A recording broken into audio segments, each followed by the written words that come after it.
Whisperer. The Whisperer. The Whisperer.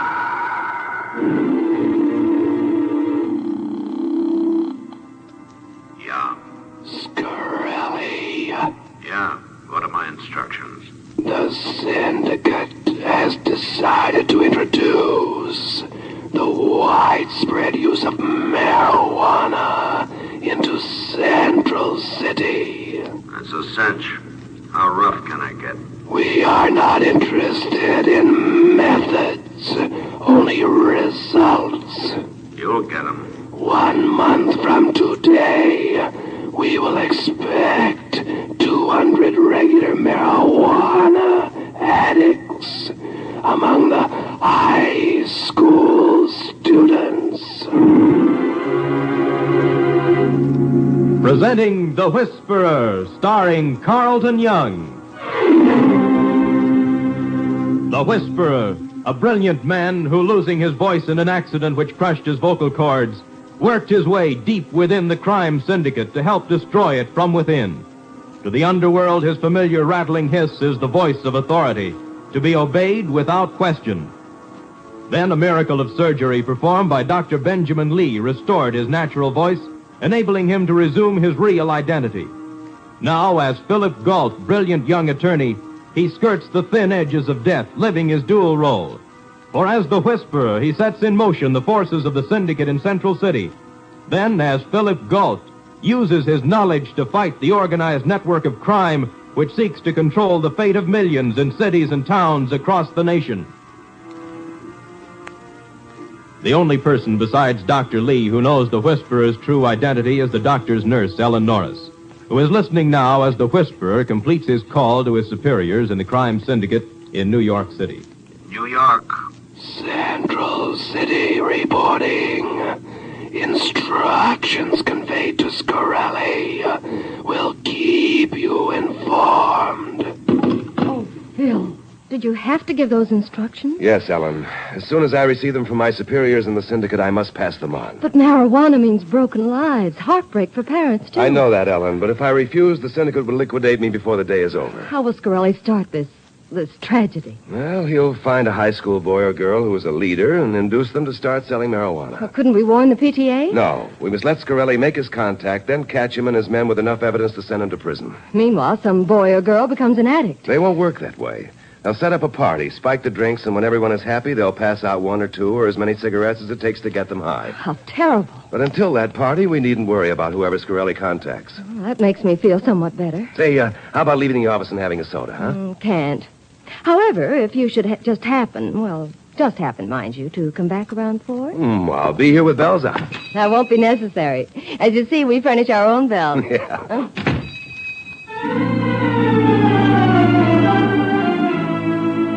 Meanwhile, Scarelli, smartly dressed and spending freely, mixes and mingles with the high school crowd, watching, listening for something which will point out a likely student to become his head marijuana pusher. Then... They told me you're pretty good on that motorcycle, Scrappy. Huh? Oh, yeah, I guess I am at that. My name is Scarelli. I'm Scrappy Riss.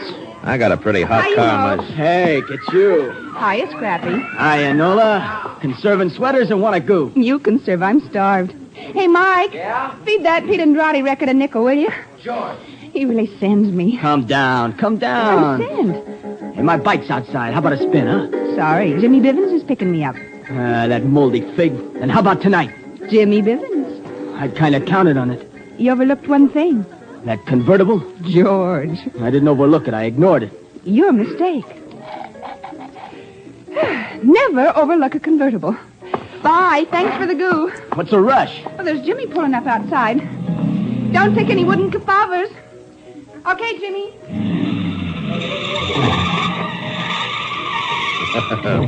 That's really burning it, huh? Huh? Oh, you again. Yeah. Jimmy got a Merc 300 with trimmings. Yeah? How much that job cost? $1,500. I know where a hard worker could make that kind of money. It don't grow on bushes, friend. The name's Scarelli.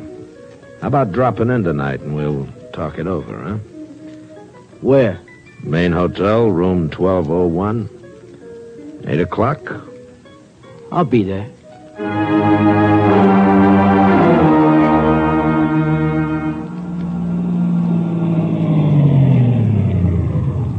Would you mind telling me why you brought me all the way across town to the hangout for that soda? I love your company. That I sometimes doubt. No, you had some other reason. Well, Alan, if I were Scarelli, I'd hang around, ask questions, spot a likely pusher, and then make contact. And you're going to see if Scarelli has been here? You're a woman of unusual perception. Park it here, as we used to say in my high school days. Well, 23 skidoo to you, too. Name it, Mopes. Mopes? Okay, squares. Oh, that I get. Well, don't lug it. What goes? Goose? Goose. What do you want? Oh. Oh, I've had conversations like this in nightmares. Look, could we just talk to you? Jive, dig. Huh? Would you humor an old man and just use plain English? You do. Speak it. When I have to. Splendid. We found a ground for mutual understanding. Has an older man, probably well-dressed... Gook. I'll start over. Has a gook been asking... Waxing. Okay. Has a gook been waxing don't tell me... Mope? George. Who? Scrappy wrist. The Gook's waxing him about a hot rod. Oh, now I see. Wanna bet? Don't expose me. Where does Scrappy live? 834 Canal Street. Octagon. Huh? I said octagon. That means thanks from 2 squares.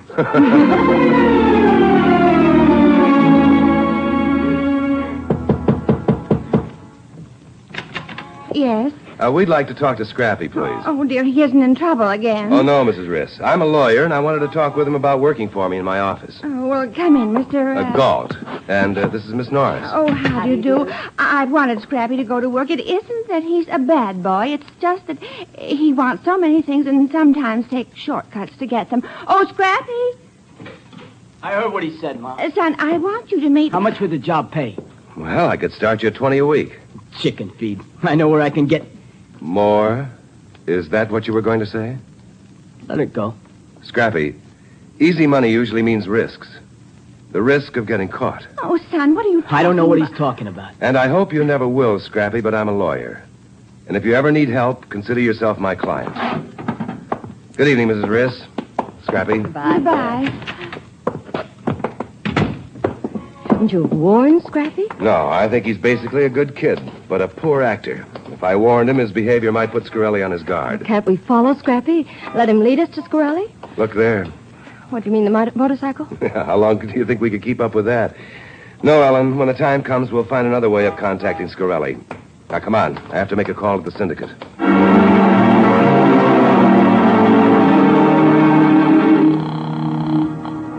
New York. Central City reporting. Go ahead, Central City. Scarelli has found a good high school contact. He's in love, and his rival owns a hot rod. Keep us informed. Phil, every time you use that voice, it gives me goosebumps. That whisper was the only sound I could make when I first met you. I know, but I'll never get used to it. Oh, by the way, somehow we've been sidetracked on that soda. Could we... Later. Right now, we have a date to park in front of Scrappy Riss's house until he returns from his meeting with Scarelli. But that may be ours. Well, parking can be fun if it's properly approached. Oh, no, Mope. I may lag in modern idioms, but some things haven't changed since I left high school.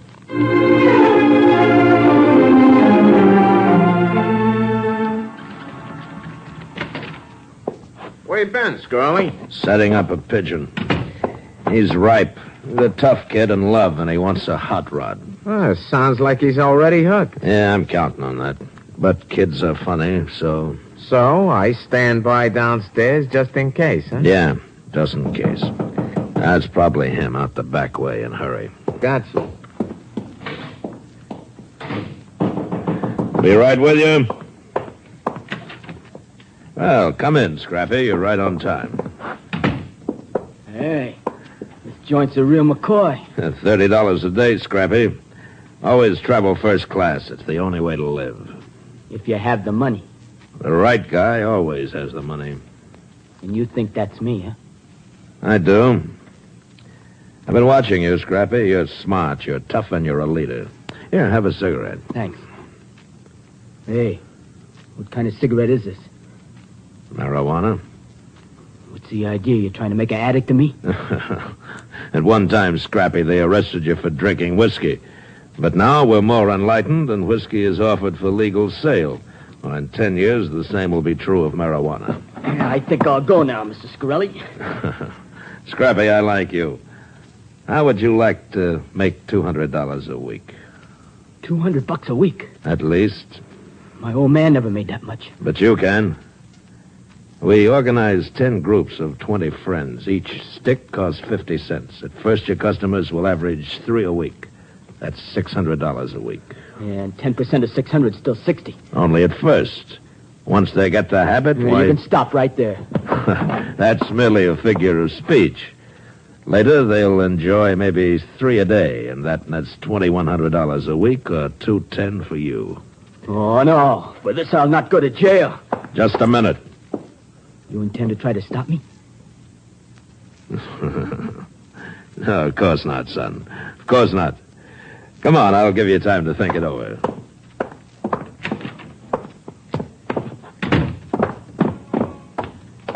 Now, just to show you there's no hard feelings, Scrappy, I'll give you a drive in my car. Here it is. Did he like it? Who wouldn't? Cost $20,000. British job, 362. Slip under the wheel, twirl it around the block. Hey, you really mean it? Of course I do. Get in and I'll brief you, and then you can burn the rubber.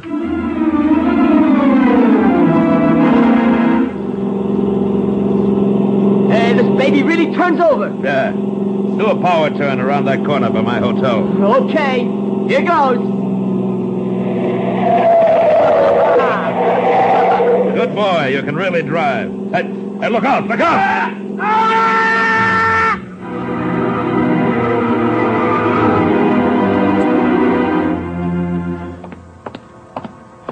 Is he? Yes, son. He's dead. Oh, what am I going to do? Well, if we report this, you get 20 years. But it was an accident. That's why I'm going to help you. Now, help me put his body in the trunk, and I'll get rid of it where they'll never find it. That might get you in trouble. I'll take that risk, provided you'll be my head pusher. You mean marijuana? But I already told you. Either that or 20 years. Which will it be? Hurry. All right. I'll sell you marijuana.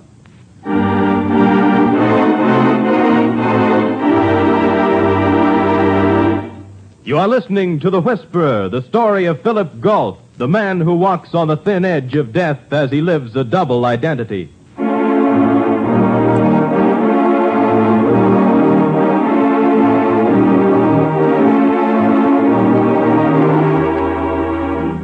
Philip Galt, known to the underworld as The Whisperer, has ordered the introduction of marijuana into the high school. Now, in his real identity as Philip Galt, he and Ellen are parked outside Scrappy's house when an imported car drives up. It's Scrappy, all right. I've never seen that car before. It's bound to be Scarelli. No doubt about it. Hadn't we better follow him? I think it's more important to talk to Scrappy. Scrappy, What? Who's there? It's Mr. Galt. I want to talk to you. are you in trouble? No. Why should I be? Well, just remember what I said earlier today about being your friend. Let me know if you get in over your head. Get in. That's a laugh. I'm already in 10 times deeper than that. Something dreadful has happened tonight. You should have stopped it. That was my first mistake, Ellen. My second was in not following Scarelli. Now we've got to find him if it takes all night.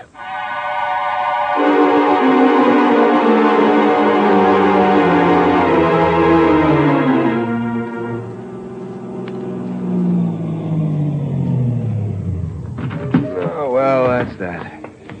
We've checked every motel, garage, and hotel in town. That foreign car has disappeared. Could we stop for a goo before you drop me off at my place? Of course. Come on, Mope. That all-night diner looks wonderful to me. In you go. 2 hamburgers with everything. Did we overlook any place where Scarelli might... Ellen, no names. I'm sorry. Pardon me. With my goods, I need more room to pass. Oh, sorry. Well, thank you very much. Bill, I've seen him. Oh. That man going into the phone. He was listening to the accident.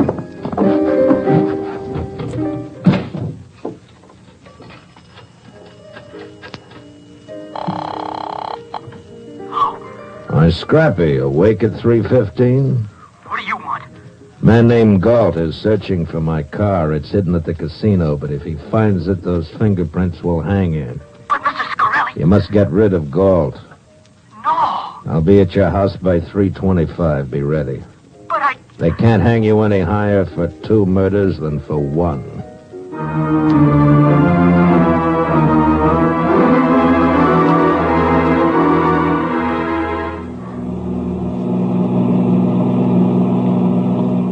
The goo was delicious. Well, in that case, do you mind if I stop and pick up something at my place? Oh, my, no. I'm used to joyriding at 3:30 in the morning. I'll only be a moment. Phil! Keep down. Shoot again. No, leave me alone. Getting away. Scarelli is, yes, but Scrappy shot at me. Yes? I'm sorry. Come on inside, kid. We've a lot to talk over.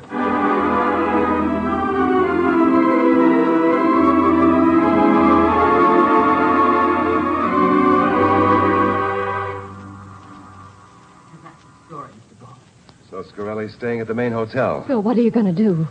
Scrappy, we have a job to do. Can you regain his confidence? I'll try. His next move will be to set up a party where he'll pass out marijuana. Can you learn the time and place and phone me? Yes, sir, but what happens when this is over? Then, Scrappy, it looks as though you'll have to stand trial for manslaughter. Now, I think you'd better go home.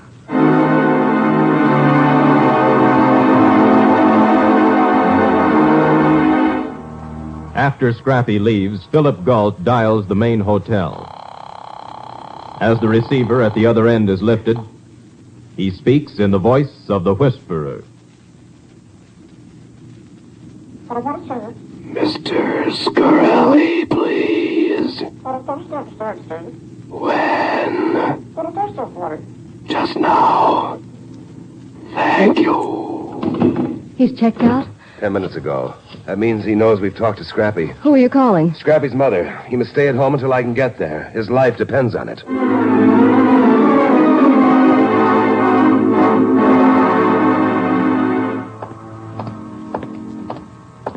Welcome home, Scrappy. Huh? You bungled it. Yeah, I know it. Did Galt see you tonight? Oh, no. All right. Tomorrow night we're giving a party at the casino for 20 of your friends. I'll tell him tomorrow. You'll call them with my gun in your ribs. Huh? When you finish, you'll be locked in the refrigerator vault. Why are you doing this? I saw you come out of Galt's place. Scrappy, your number is really up.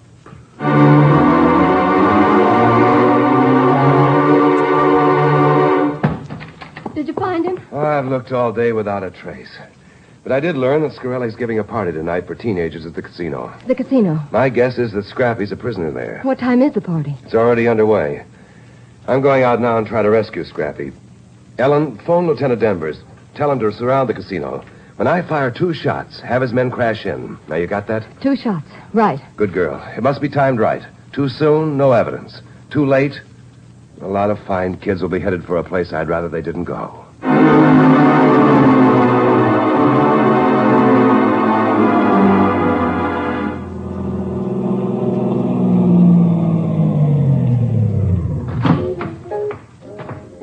Oh, good evening, Mr. Galt. I've been waiting for more than an hour. Sorry if I've kept you waiting, Scarelli. I'll take your gun. Thank you. Come on. As you can hear, my party is in progress. So it would seem. In here. Very substantial. It's the meat storage vault. However, the walls are thin enough that you can hear the happenings. And later, well, we'll discuss that later. Now, if you'll excuse me, my guests are waiting. Mr. Galt, You all right, Scrappy? I'm half frozen. I was afraid you wouldn't get here in time. Has he passed out any marijuana? No, but he's getting ready to. Hey, listen. Are you kids having fun? All right, then, I've got something you're going to really go for. Everybody step up and get a free cigarette. Oh, no, we got to do something. Those kids don't know what's about to happen. The police may be here by now. Police? You got a signal? 2 gunshots. Well, you're going to get a gun. Move this empty cardboard carton over there while I break this window with this chicken. Chicken? It's frozen, hard as a hammer. Here's the carton. What now? Your belt. All right. But why? I'll double it. Now stand back. I've heard they do this on the radio. I hope it wasn't just publicity. It worked! Oh, where are you? Over here in the refrigerator. Refrigerator? Open the door. Scarelli must have got away.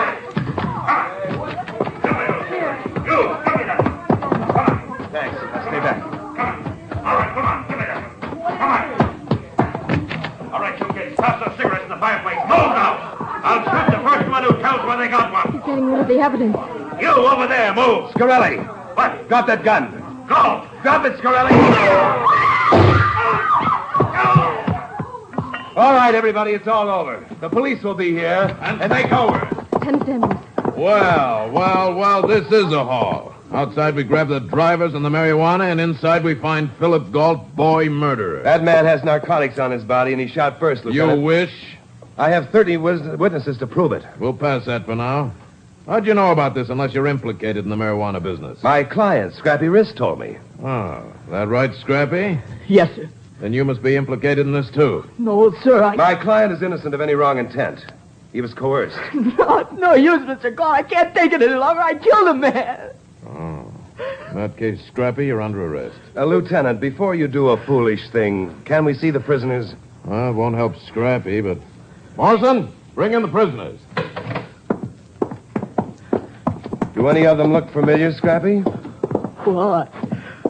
Hey, it can't be. It's the man I ran over. There's the man you thought you ran over. He and Scarelli pulled the old insurance gag.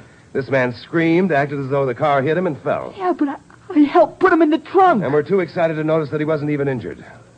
All right. You, what's your name? Ed. Is this true? Talk up. Yeah. And that's all I'm going to say. You said enough. Well, Galt, looks like you're clean. What are you going to do with these kids? I'd suggest that you take them to the station, Lieutenant. Call their parents and show them how narrowly Central City averted a tragedy. You might also suggest that the PTA show some of the fine educational films available on marijuana and how it leads to a worse addiction. Tonight's event should prove that it can happen here. Only an alerted and enlightened public can prevent its further spread.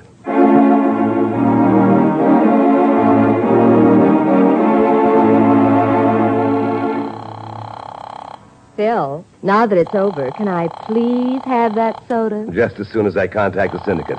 Just take a minute. I've already given the operator... Shh. Yes. Central City reporting. Go ahead, Central City. Scarelli bungled.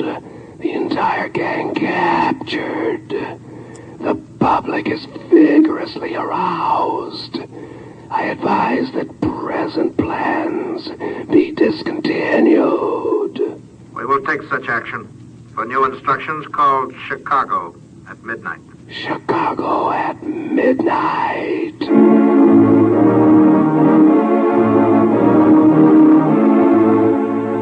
The Whisperer.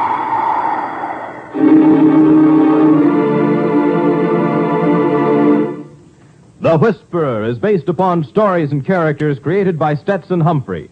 Any similarity to persons living or dead is purely coincidental. Carlton Young is starred as the Whisperer. Betty Moran is Ellen. Others in the cast were Julius Kralbein, Jerry Farber, Alice Backus, Eddie Firestone, Paul Frees, and Ruth Parrott. Script was by Ann Gill, original music by Johnny Duffy, and the entire production was directed by Bill Karn. Next week, listen to another exciting adventure with The Whisperer.